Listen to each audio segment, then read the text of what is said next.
সময় ভালো হওয়ার আগেই তিনটি নিশানা প্রকাশ পাবে। আপনার সময়টা ভালো হয়ে যাচ্ছে, যদি আপনার মধ্যে তিনটি নিশানা যদি প্রকাশ পায়, আপনার সুদিন ফিরে আসছে। আর যাদের এই নিশানাগুলো প্রকাশ না পায়, কি কি কাজ করলে নিশানাগুলো প্রকাশ পাবে তাও আমি বলে দিচ্ছি।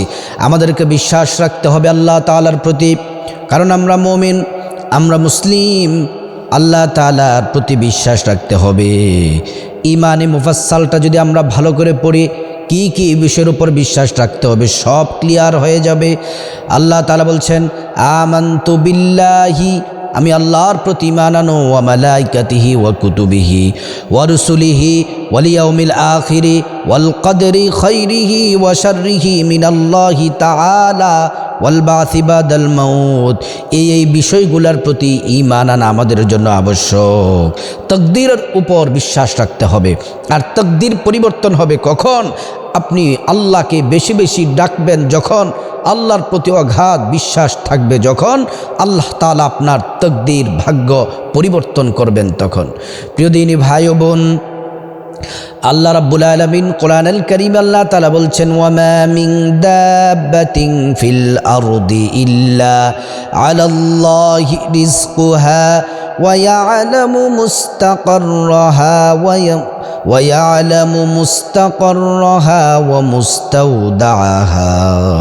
আল্লাহ তাআলা বললেন, জলে এবং স্থলে যা কিছু আছে, যত প্রাণীকুল আছে, আল্লাহ তাআলা বলেন গর্তের পিপিলিকা থেকে শুরু করে সমুদ্রের মাছ পর্যন্ত প্রত্যেকটা প্রাণীর রিজিকের বন্দোবস্ত করেন আমার আল্লাহ রাব্বুল আলামিন।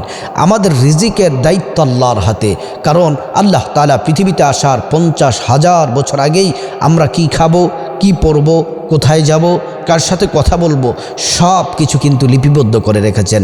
সুবহানাল্লাহ বিহামদিহি। এজন্য প্রিয় দিনী ভাই ও বোন, আপনাদেরকে বলতে চাই, আপনার দিন এখন খারাপ যাচ্ছে, আপনার ব্যবসা মন্দা যাচ্ছে, চাকরির অবস্থা ভালো না, পারিবারিক অবস্থা ভালো না। আপনাদেরকে কোরআনের একটি আয়াত শোনাতে চাই। এই আয়াতের প্রতি যদি বিশ্বাস রাখতে পারেন, আল্লাহ রাব্বুল আলামিনের প্রতি যদি পূর্ণ তাওয়াক্কুল রাখতে পারেন, আল্লাহ সময় পরিবর্তন করে দিবেন। আল্লাহ তাআলা কোরআনে বলছেন, ফা ইন্না মাআল উসরি ইউসরা। আল্লাহ তাআলা বলছেন, কষ্টের পরেই সুখ আছে, কষ্টের পরেই স্বস্তি আছে। ধৈর্য ধরুন, দোয়া করুন, আল্লাহ তাআলা সময় আপনার পরিবর্তন করে দিবেন। এজন্য আমার প্রিয় দিনী ভাই বোনেরা, আপনাদেরকে বলতে চাই, সময় পরিবর্তন হওয়ার আগেই তিনটি নিশানা প্রকাশ পায়। এর মধ্যে 1 নাম্বার যেই নিশানাটা প্রকাশ পেলে, যেই নিশানাটা, যে চিহ্নটা প্রকাশ পেলে আপনি বুঝবেন যে আপনার সুদিন ফিরে আসছে, আপনার জন্য আল্লাহ তাআলা সৌভাগ্য করে দিবেন, আপনার কপাল খুলে দিবেন। 1 নাম্বার নিশানা হলো, আপনি যদি রাতের বেলা ঘুমান, রাতের বেলা ঘুমানোর পরে ভোর রাতে তাহাজ্জুদের সময় আপনার ঘুম ভেঙে যায়। প্রতি রাতে আপনার সাথে এমন হয়, তাহাজ্জুদের সময় আপনার ঘুম ভেঙে যায় এবং আপনি তাহাজ্জুদ উঠে আপনি যদি ওই সময় ওযু করে তাহাজ্জুদ যদি পড়তে পারেন, তাহাজ্জুদ পড়ে ইস্তিগফার পড়ে দুরুদ পড়ে আল্লাহর কাছে যদি হাত তুলে আল্লাহকে যদি বলতে পারেন, আল্লাহ আমার তাকদীর পরিবর্তন করে দেন, দুঃখ দূর করে দেন, টেনশন দূর করে দেন, মুসিবত দূর করে দেন, আমার বিপদ দূর করে দেন, আমাকে প্রতিষ্ঠিত করে দেন, দুনিয়া আখিরাতের যাবতীয় কল্যাণ দান করেন। ওয়াল্লাহি, আল্লাহর কসম করে বলছি, আল্লাহ তখন জমিনের প্রথম আসমানে তিনি নেমে আসেন। আপনি যা চাইবেন আল্লাহ তাআলা আপনাকে তাই দিবেন। কারণ ওই সময় কীট পতঙ্গ, পশু পাখি, মানব দানব সব ঘুমায়। ওই সময় যদি আপনি সজাগ হয়ে আল্লাহর কুদরতি কদমে যদি সিজদায় পড়ে যান, আল্লাহ কোরআনে বলছেন, উদউ রাব্বাকুম তাদাররুআন ওয়া খুফিয়া। আল্লাহ তাআলা বলছেন, গোপনের ডাকটা আমি বেশি পছন্দ করি। আপনি গোপনে যদি আল্লাহকে ডাক দেন, আল্লাহ তাআলা আপনার ডাক শুনতে পান, আর সেই ডাকটি আল্লাহ তাআলা পছন্দ করেন। আল্লাহ রাব্বুল আলামিন নবীজিকে তাহাজ্জুদ পড়ার জন্য নির্দেশ দিয়েছেন, ওয়া মিনাল লাইলি ফাতাহাজ্জাদ বিহি নাফিলাতাল লাকা আসা আইয়াবাসাকা রাব্বুকা মাকামান মাহমুদা। আল্লাহ তাআলা বলছেন, হাবিব ও আমার বন্ধু রাহমাতাল লিল আলামিন, আপনি রাতের বেলা ভোর রাতে ঘুম থেকে জাগ্রত হয়ে যান, আপনার রবের সাথে আপনি প্রেমের কানেকশন লাগিয়ে দেন। তাহাজ্জুদ পড়ুন, তাহাজ্জুদ পড়লে আপনার জন্য একটি বিশেষ মর্যাদা পুরস্কার আছে। কাল কিয়ামতের ময়দানে আরশের ছায়া ব্যতীত আর কোনো ছায়া থাকবে না। ওই আরশের ছায়ার নিচে আপনাকে মাকামে মাহমুদ একটি সিংহাসন দেওয়া হবে, ওই জায়গায় আপনাকে বসানো হবে। হাসরের ময়দানের দৃশ্যগুলো আপনি সচক্ষে দেখতে পাবেন। আর উম্মতের মধ্য থেকে যারা তাহাজ্জুদ পড়বে আল্লাহ আরশের নিচে জায়গা দিবেন মাকামে মাহমুদের পাশে। আল্লাহু আকবার। যদি তাহাজ্জুদ যদি পড়তে পারেন, আপনি যদি রাতের বেলা যদি ভোর রাতে যদি ঘুম ভেঙে যায়, অলসতা করে ঘুমাবেন না, তাহাজ্জুদ পড়বেন, কমপক্ষে 2 রাকাত পড়বেন। আপনার মনের যত কথা আছে, আবেগ আছে, চাওয়া আছে, প্রয়োজন আছে, সব নামাজের সিজদায় তাহাজ্জুদে গিয়ে আল্লাহকে বলুন। আল্লাহি আজ হোক কাল হোক আল্লাহ তাআলা আপনাকে সবগুলা কথা আল্লাহ তাআলা আপনার পূরণ করে দিবেন। 2 নাম্বার আলামত প্রকাশ যদি আপনার মধ্যে পায়, তাহলে মনে করবেন আপনার সুদিন ফিরে আসছে, আপনার ভাগ্যের চাকা খুলে যাচ্ছে, আপনার ধন দৌলত আসবে, আপনি সুখী হবেন, দুনিয়াতে আপনি সম্মানিত হবেন, টাকা পয়সার মালিক হবেন, আর আখিরাতে আল্লাহ তাআলা আপনার জন্য পুরস্কার রেখেছেন।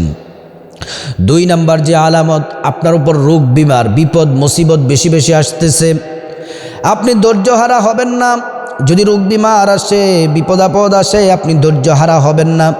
এই কথা বলবেন না আল্লাহ শুধু আমাকেই দেখে, আমাকেই রোগ দেয়, বিপদ দেয়, অন্য কোনো মানুষ দেখে না, এই কথাটা বলা যাবে না।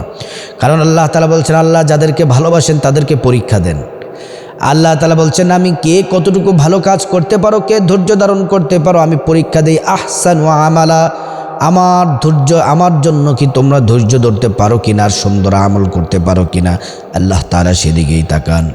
আল্লাহ তাআলা বিভিন্নভাবে পরীক্ষা করবেন। কোরআনে বলছেন, ওয়ালা নাবলুওয়ান্নাকুম বিশাইইম মিনাল খাউফি ওয়াল জুই ওয়া নাকসিম মিনাল আমওয়ালি ওয়াল আনফুসি ওয়াস সামারাত ওয়া বাশশিরিস সাবিরিন।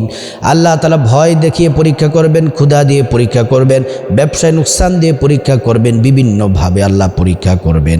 যারা পরীক্ষা উত্তীর্ণ হবে, ধৈর্য ধরতে পারবে, নামাজ এবং ধৈর্যের মাধ্যমে আল্লাহ তাআলার কাছে সাহায্য চাইবে, ইন্নাল্লাহা মা'আস সাবিরিন, আল্লাহ তাদের সাথেই আছেন। সুবহানাল্লাহি বিহামদিহি। এজন্য 2 নাম্বার নিশানা হচ্ছে, বিপদ মুসিবত যদি আসে ধৈর্য ধারণ করবেন, মনে করবেন আপনার সুখের দিন আসতেছে, আল্লাহ আপনার কপাল খুলে দিচ্ছেন। 3 নাম্বার যে আলামত আপনার মধ্যে প্রকাশ পেলে আপনি মনে করবেন যে আপনার সৌভাগ্যবান হবেন, আপনার সুখের চাকা ঘুরে গেছে, আপনি সুখী হবেন, ধন সম্পদ আল্লাহ তাআলা আপনাকে দিবেন। এটা হচ্ছে আপনার আশেপাশের মানুষ সবাই আপনাকে মহব্বত করে, ভালোবাসে। কেউ যদি আল্লাহর হয়ে যায়, আল্লাহর হুকুম যদি পালন করে, আল্লাহ বললেন, ও জিবরাইল, অমুক বান্দা বান্দিকে আমি ভালোবাসি। জিব্রাইলকে বলবে, আমি যেহেতু ভালোবাসি, তুমি জিব্রাইলও ভালোবাসো। জিব্রাইল আসমানের ফেরেশতাদেরকে বলবেন, আল্লাহ তাআলা অমুক ব্যক্তিকে ভালোবাসেন, আমি জিব্রাইল ভালোবাসি, তোমরাও ভালোবাসো। জমিনের ফেরেশতারা সবাই তাকে ভালোবাসি। সবাই যখন তাকে ভালোবাসবে, সম্মান করবে, তাহলে মনে করবেন যে তার ভাগ্যের চাকা খুলে যাচ্ছে, আস্তে আস্তে তার সুদিন ফিরে আসতেছে। এজন্য প্রিয় দিনী ভাই ও বোন, আল্লাহ যাকে ভালোবাসে তার তো সব তার হয়ে যাবে। এজন্য প্রিয় নবী মুহাম্মদ সাল্লাল্লাহু আলাইহি ওয়াসাল্লাম বলছেন, সব সময় তোমরা ধৈর্য ধারণ করো। এই 3টি নিশানা যার মধ্যে প্রকাশ পাবে তার সুদিন ফিরে আসছে। এই নিশানাগুলো দেখলেই বুঝবেন আপনার দুঃখের দিন চলে গিয়ে সুখের দিন ফিরে আসতেছে। আল্লাহ আপনার প্রতি রাজি এবং খুশি। আপনি বেশি বেশি ইবাদত করুন, ইস্তিগফার পড়ুন, দুরূদ শরীফ পড়ুন। আল্লাহ তাআলা আপনার চাকা খুলে দিবেন, আল্লাহ তাআলা ভাগ্যের চাকা খুলে দিবেন। আল্লাহ পাক রব্বুল আলামিন আমাদেরকে দুনিয়া এবং আখিরাতের যাবতীয় সমস্ত কল্যাণ আল্লাহ তাআলা আমাদেরকে দান